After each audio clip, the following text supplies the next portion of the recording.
lo que está sucediendo. Saludamos a Jacob Gunter, Senior Analyst Economy at MERICS. Jacob, hello, good afternoon.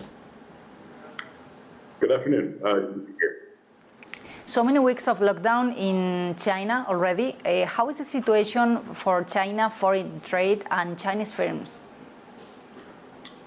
Yeah, I mean, the situation is catastrophic. When you look at the impact on supply chains in particular, what you see is that you have somewhere between 350 to 400 million Chinese citizens under some degree of lockdown. And what that's created is a supply chain situation across a country that normally has these incredibly complex industrial clusters that rely on one another. So what we're seeing is that, we have the really big lockdown in Shanghai that has captured the world's attention, but the lockdowns in a lot of other cities are oftentimes just as bad.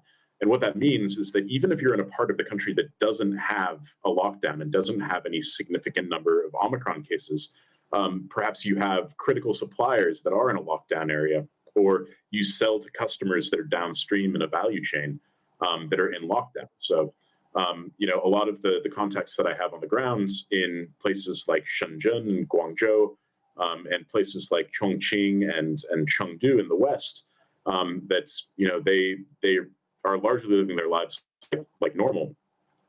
They economically are feeling the same impacts as places that are under lockdown, and that's going to ravage supply chains not only within China but also for everyone who relies on supply chains abroad. And especially looking at the situation in Shanghai and some of the other big port cities, we should start to feel those impacts in Europe right around now, because the ships that left Shanghai just as the lockdown began are starting to arrive now. So we will start feeling the knock-on effects soon. Mm-hmm. And what about the consequences for consumption? I think it's important to take it into account in a moment that China is trying to become a more services economy. Yeah, absolutely. Beijing's efforts to try to get the country's consumption rates up have really struggled in the last couple of years. The growth in consumption has really lagged behind overall growth in the economy. And that was during the last 2 years when most of the country was basically open and functioning, and before the Omicron lockdowns. So what we saw in March was that consumption actually decreased for the first time since kind of early to mid 2020, when China was just emerging from its kind of countrywide lockdowns that happened early on in the pandemic. And what's really important to note as well is that the really slow consumption growth that China's seen in the last 2 years has kind of been propped up when you look at the nationwide GDP growth by really strong export numbers. That China being still up and moving throughout the pandemic while the rest of the world was kind of slumped down and in their own lockdowns, you were seeing year-on-year export growth of 15, 20, 25, and 30%, from month to month. And now what we're seeing is that those export numbers have just absolutely collapsed. And it's hard to say how long they'll remain down for as China goes through these kind of rolling lockdowns. And it's not going to be the kind of V-shaped recovery that we saw in 2020, where the whole country sort of locked down together and then emerged from lockdown together.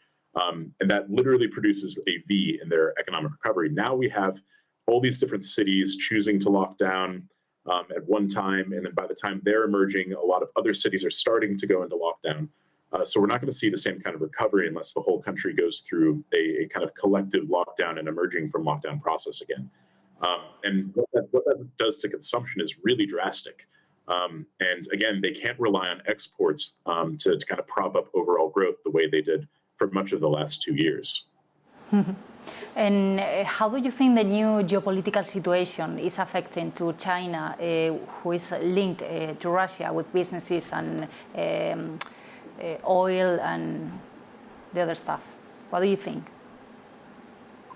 Yeah, I mean, the risk of sanctions are very real, and we've seen a lot of Chinese companies be incredibly conservative in their compliance with secondary sanctions from the US and EU. And I mean, effectively, a lot of Chinese companies are looking at the situation and saying, okay, Russia is this really small export market for us, whereas the US and Europe and Japan and Korea and a lot of these other liberal market economies that have sort of banded together in response to the Russian invasion of Ukraine, you're talking, small potatoes and, a very large kind of piece of meat in comparison. So Chinese companies are naturally going to very much avoid crossing any of the red lines that have been established. But as far as the overall economic impacts, we actually have some really useful data from the European Union Chamber of Commerce in China. They recently did this flash survey of about 370 companies. And they surveyed companies both on the impact of the Russian invasion of Ukraine and what that means for their future operations in China, as well as the Omicron outbreak. And the survey results are very clear. The Russian invasion of Ukraine presents a lot of geopolitical concerns, but the impact on business sentiment and on investment decisions moving forward and on supply chains and all of these things is really quite small compared to the Omicron outbreaks, which are overwhelmingly negative for these companies. You look at the kind of impacts on supply chains and such for the questions related to the war in Ukraine, and they're very much minority numbers in terms of how many are expressing real shifts in negative sentiment and supply chain impacts. Whereas you look at the supply chain impacts in the Omicron questions, we're talking about 92% of the companies are saying that they've had negative impacts in their supply chains. So they both have a very negative impact, but the Omicron outbreak is certainly the bigger impact on foreign investor sentiment. And I presume that's the case with Chinese private companies as well.